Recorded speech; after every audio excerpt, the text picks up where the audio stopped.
Climate Farce. Asim Sajjad Akhtar. Published November 11, 2022. Through the course of this week, the rest of the world has been talking a lot about Pakistan. The setting is the idyllic Egyptian resort town of Sharm el-Sheikh, and the occasion is the 27th Climate Change Conference, COP27.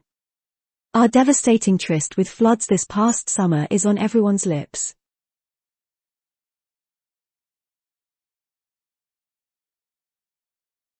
इस हफ्ते के दौरान बाकी दुनिया पाकिस्तान के बारे में बहुत सी बातें करती रही है।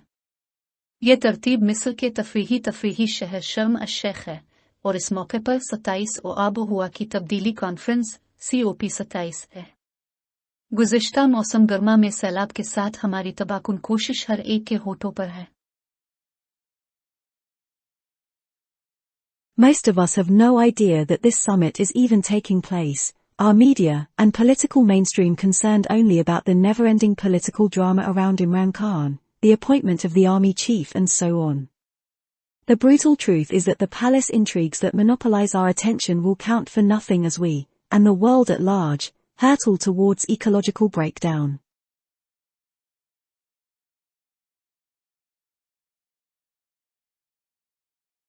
हम में से ज्यादातर लोगों को अंदाजा ही नहीं है कि ये सिमट भी हो रही है। हमारे मीडिया और सियासी मेन स्ट्रीम को सिर्फ इमरान खान के गिर्द कभी ना खत्म होने वाले सियासी ड्रामे, आर्मी चीफ की तकर्री वगैरह की फिक्र है। जालिमाना हकीकत यह है कि महल की साजिशें जो हमारी तवज्जो पर इजारादारी रखती हैं, वो कुछ भी शुमार नहीं करेंगी क्योंकि हम और बड़े पैमाने पर दुनिया माहौलियाती खराबी की तरफ बढ़ रही है। Indeed, it is a huge indictment that while the rest of the world continues to talk about the millions whose lives have been completely uprooted due to unprecedented rains, the Pakistani mainstream appears to be totally unconcerned. दर हकीकत ये एक बहुत बड़ा इल्जाम है कि जहां बाकी दुनिया उन लाखों लोगों के बारे में बात कर रही है जिनकी जिंदगियां बेमिसाल बारिशों की वजह से मुकम्मल तौर पर उखड़ गई हैं, वहीं पाकिस्तानी मरकजी धारे को मुकम्मल तौर पर कोई परवाह नहीं।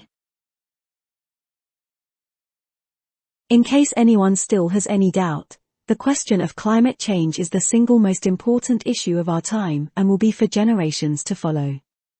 Yet if mainstream Pakistan is yet to even acknowledge this, then the global experts and governments that claim to be way ahead of the game are doing farcically little to actually arrest the downward slide.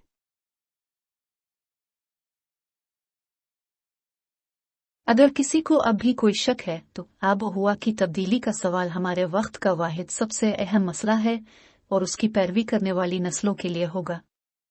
इसके बावजूद अगर main stream Pakistan ने अभी तक इस बात को तस्लीम नहीं किया है तो फिर आलमी माहिरीन और हुकूमतें जो इस खेल से बहुत आगे होने का दावा करती हैं, हकीकत में नीचे की तरफ जाने वाली गिरावट को रोकने के लिए मुज़हका खेज तौर पर बहुत कम काम कर रही है।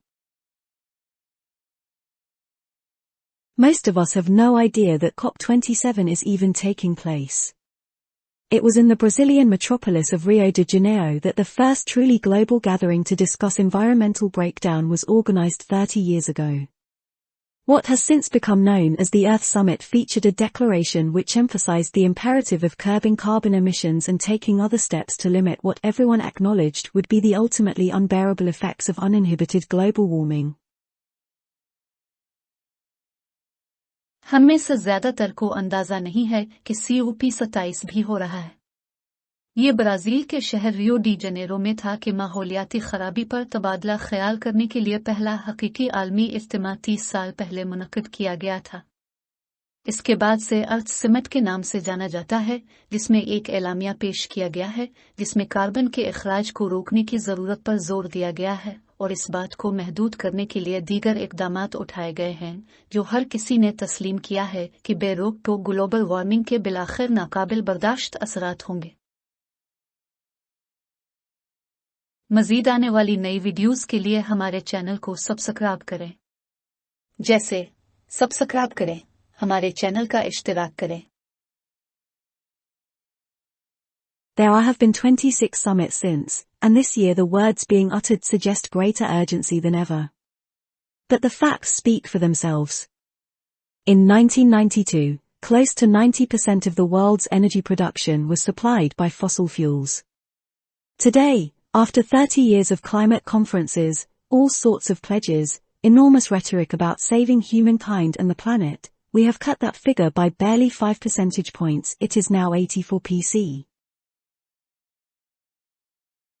इसके बाद से अब तक 26 सरबराही इजलास हो चुके हैं और इस साल जो अल्फाज कहे जा रहे हैं वो पहले से कहीं ज्यादा उजलत की निशानदेही करते हैं, लेकिन हकायक खुद बोलते हैं।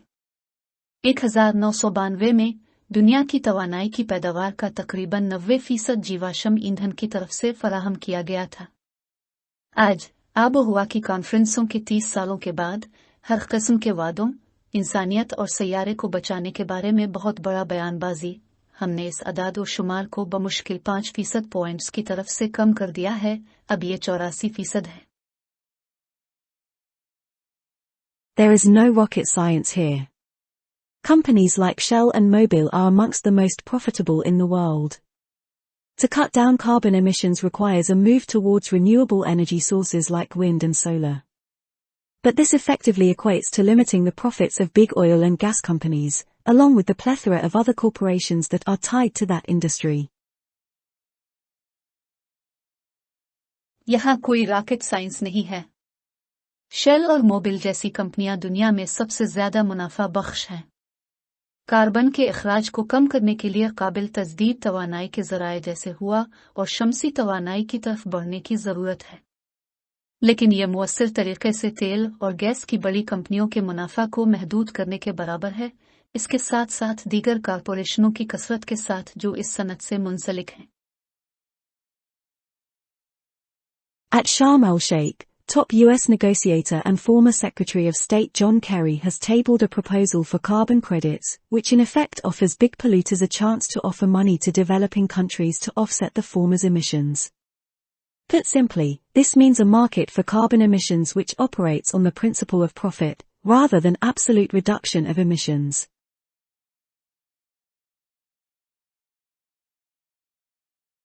शर्म शेख में आला अमरीकी मुज़ाकरातकार और साबिक वज़ीर ख़ारजा जॉन कैरी ने कार्बन क्रेडिट के लिए एक तजवीज़ पेश की है, जिसके नतीजे में बड़े आलूदगी फैलाने वालों को तरक्की पजीर ममालिक को रकम की पेशकश करने का मौका मिलता है ताकि वो कार्बन के अखराज को पूरा कर सकें।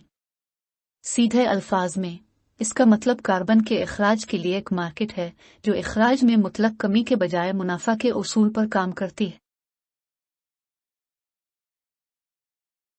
This is nothing short of bloody murder, and reflects the absolute unwillingness of Western governments and MNCs to acknowledge their historical responsibility for the situation the world finds itself in today. Indeed, as this summer proved, the world is not bearing the effects of climate change equally. Most of the advanced industrialized countries suffer little in comparison to Pakistan, Bangladesh, etc. This is why there have been growing calls over the last few months for climate reparations. Some even call them colonial reparations. After all, without the agricultural raw materials that Western empires looted from us, they would never have become as rich and powerful as they did. The Indian economist Utsa Patnaik estimates that the British alone extracted $45 trillion from the Indian subcontinent.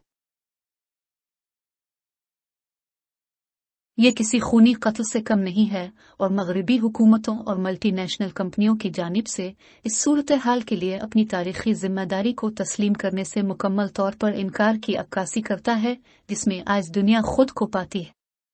दर हकीकत, जैसा कि इस मौसम गर्मा ने साबित किया है, दुनिया मौसमियाती तब्दीलियों के असरात को यकसा तौर पर बर्दाश्त नहीं कर रही है। ज्यादातर तरक्की याफ्ता सनती ममालिक पाकिस्तान, बांग्लादेश वगैरह के मुकाबले में बहुत कम मुतासिर होते हैं। यही वजह है कि आबोहवा की तलाफी के लिए पिछले कुछ महीनों में बढ़ती हुई काले हैं। कुछ तो उन्हें नौबादियाती तलाफी भी कहते हैं। बहरहाल, ज़री खाम माल के बगैर जो मगरिबी सल्तनतों ने हमसे लूटा था, वो कभी भी इतने अमीर और ताकतवर नहीं बन सकते थे जितना उन्होंने किया था। हिंदुस्तानी माहिर मुआशियात अत्सा पटनायक का अंदाजा है कि सिर्फ अंग्रेजों ने ही बरसगीर पाक व हिंद से $45 ट्रिलियन निकाले थे। Such facts have certainly been spoken of at COP27, but greenwashing is the dominant trend in climate change negotiations. In short, there is much rhetoric being thrown around, but the imperatives of ecological repair and welfare of the world's poorest people continue to be willfully sacrificed at the altar of profit.